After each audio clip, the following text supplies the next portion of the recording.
প্রিয় দর্শক, আমি একটা বিষয় খুব সকৌতুকে লক্ষ্য করছি যে কাজটা নেপাল পারল সে কাজটা আমরা কেন পারলাম না।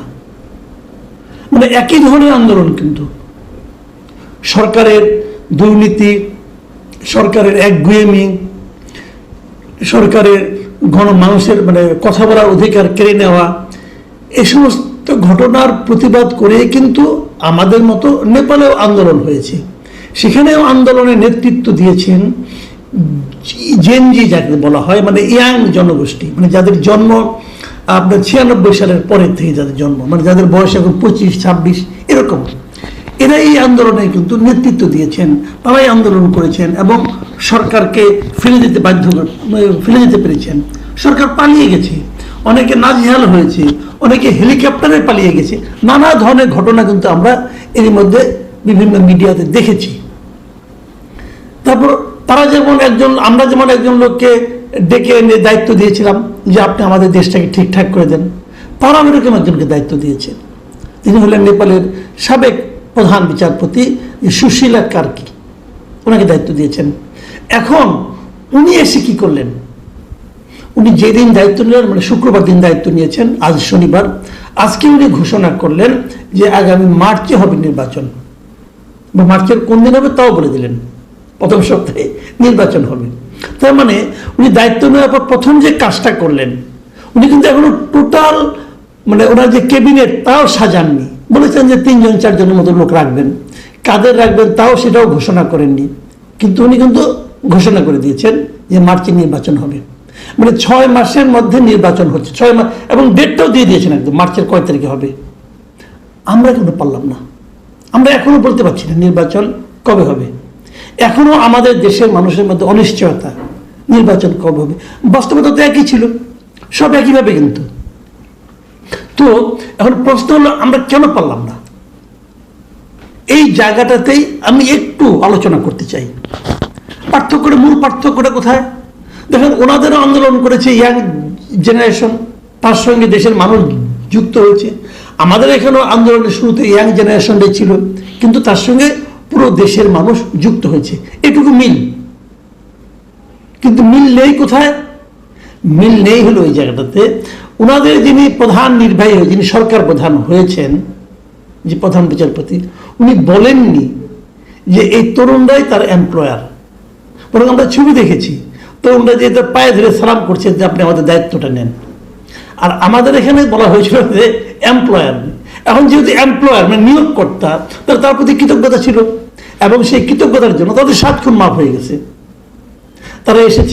তারা এসে যারা নাকি একটা নর্মাল চাকরি বাকরির জন্য ধর্ণা দিচ্ছিল, একটা BCS এর চাকরির জন্য আন্দোলন করছিল, যে কোটার জন্য আন্দোলন, যারা চাকরি পাচ্ছে না তাদেরকে এনে আপনি মন্ত্রী বানিয়ে দিয়েছেন।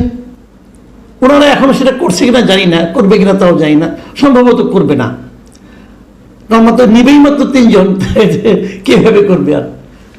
আর কি হয়েছে আমাদের এখানে, ওনারা যে কাজটা এখনো করেননি, হয়তো বা করবেন কিনা জানি না, মনে হয় করবেন না, যে সেটা হলো গিয়ে যে যারা ওনাদের এমপ্লয়ার তাদেরকে বলেন নাই যে তোমরা একটা পার্টি করো, তোমাদের সারা দেশের লোক চেনে, তোমরা একটা পার্টি করো।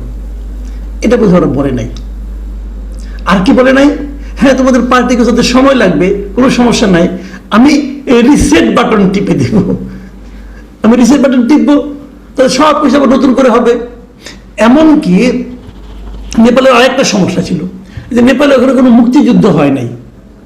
আমাদের এখানে মুক্তিযুদ্ধ হয়েছিল আজ থেকে 52-53 বছর আগে। মুক্তিযুদ্ধ আজকে থেকে, এটা তো 2025 সাল, তার 54 বছর আগে আমাদের এখানে মুক্তিযুদ্ধ হয়েছিল। এখন সেই মুক্তিযুদ্ধের ইতিহাস তো ভুলাতে হবে, আপনি ভুলাবেন কিভাবে? রিসেট বাটন দেন টিপে। ওদের মুক্তিযুদ্ধ ওরাই কিছু ভুলানোর ব্যাপার নাই, ওরা কিন্তু বেঁচে গেছে একদিক দিয়ে। আরেকটা জিনিস ওদের নাই, সেটা হলো গিয়া ওদের এখানে কোনো নোবেল বিজয় নাই, সেটা ওদের জন্য একটা বাড়তি একটা আপনার সুবিধা যুক্ত হয়েছে। কারণ ওনারা তো খুব মেধাবী হন, বুদ্ধিমান হন, ওনার মুখের উপরে কেউ কিছু বলতেও পারে না, কাজেই ওনারা মনে হয় আমার ধারণা বেঁচে গেছে। আরো অনেক কারণে, ছোট প্যাকেজ, বড় প্যাকেজ, এই সমস্ত ওদের এখানে ধরাতে হয় না।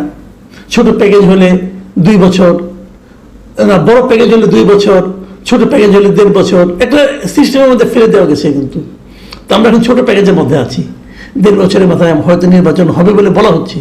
যদি না হয় তাহলে বড় প্যাকেজে যাব। ওরা আরেকটা কাজ করে নাই, যে কারণে ওরা 6 মাসের মধ্যে পারছে, সেটা হলো ওরা বিদেশ থেকে কিছু ভাড়াটে বুদ্ধিজীবী নিয়ে আসে নাই, যারা এসে সংস্কারের মূলা ঝুলাইয়াই 6 মাস পার করে দেবে। আমাদের এখানে কিছু বুদ্ধিজীবী ভাড়াটে আসছে বিদেশ থেকে, তারা মহাজ্ঞানী, তাদের ছাড়া দেশ উদ্ধার হবে না, তাদেরকে ছাড়া কেউ সংস্কার বুঝেই নাই দেশের। এই ভূখণ্ডের বাদ বাকি যত লোক আছে, বুদ্ধিজীবী আছে, এরা সবাই ঘাস, খড়, বিচুলি এগুলি খেয়ে খেয়ে তারা বড় হয়েছে। সব জ্ঞানী লোক হলে বিদেশি, হ্যাঁ, তারা বিভিন্ন বিশ্ববিদ্যালয় যে পড়ায়। অতএব তাদেরকে আনতে হবে, তাদেরকে ডেকে এনে তাদের মাধ্যমে একটা সংস্কার করে এই জাতিকে মানে আপনার ওই যে নাক বন্ধ করে ওষুধ গেলানোর মতো গেলানো হবে, তারপরে একটা সংস্কার হবে। যদি সেটা ছোট প্যাকেজ হয় তাহলে হয়তো ফেব্রুয়ারিতে ইলেকশন হবে, আর বড় প্যাকেজ হলে আগামী জুন পর্যন্ত যেতে পারে, কিন্তু এখনো কেউ জানে না কবে হবে। যদিও একটা রাজনৈতিক দল বলতেছে যে কোনো কিছুর বিনিময়ে হোক ইলেকশন অবশ্যই ফেব্রুয়ারিতে হবে। কি হবে আমরা এখনো জানি না। তো এখন প্রশ্ন হচ্ছে ওদের এখানে ওইটাও বোধহয় নাই, যে আমাদের এখানে যেমন যদি কেউ না মানে এই সমস্ত বন্দোবস্ত, তাহলে তাদেরকে শায়েস্তা করার জন্য মব আছে আমাদের এখানে, আমরা মব লিলিয়ে দেবো, কোনো সমস্যা নাই। মুক্তিযুদ্ধ ভুলিয়ে দেবো মব দিয়ে, কোনো সমস্যা নাই। যে সমস্ত স্থাপনার দিকে তাকালে মুক্তিযুদ্ধের কথা মনে হতে পারে কারো, সেই স্থাপনাগুলোই ভেঙে গুড়িয়ে দেব, সেটাও কোনো সমস্যা নাই। কাজেই নেপালিদের অনেক সুবিধা, ওদের একটা মুক্তিযুদ্ধ না থাকার কারণে, ওদের এখানে কোনো নোবেল বিজয়ী না থাকার কারণে, ওদের এখানে সরকারের কোনো ইয়াং এমপ্লয়ার না থাকার কারণে ওরা আসলে বেঁচে গেছে, এবং সেই জন্য তারা 6 মাসের মধ্যে একটা নির্বাচন পেতে যাচ্ছে। আমার মাঝে মাঝে নেপালিদের ঈর্ষা হয়। আমি মাঝখানে দেখলাম একদিন, এই কালকেই দেখলাম তো, যে সারা বিশ্বের যে আইকিউ আছে মানুষের, এই আইকিউর যদি বিচার করা হয় দেখা যায় যে আইকিউতে নেপালের অবস্থান নাকি আমাদের চেয়ে নিচু। মানে এই উপমহাদেশের মধ্যে সবচেয়ে নিম্ন স্তরে আইকিউ হলো নেপালের, তার একটু উপরে হলাম আমরা। কিন্তু আমার মনে হচ্ছে ওই হিসাবটা আসলে ভুল। নেপালিরা আমাদের চেয়ে বুদ্ধিমান, নেপালিরা আমাদের চেয়ে কম লোভী, নেপালিরা আমাদের চেয়ে কম মতলববাজ। সেই কারণে তারা 6 মাসে পারে, আমরা 1.5 বছরে পারবো কিনা এখনো জানি না। প্রিয় দর্শক, এখন এ পর্যন্তই। আল্লাহ হাফেজ।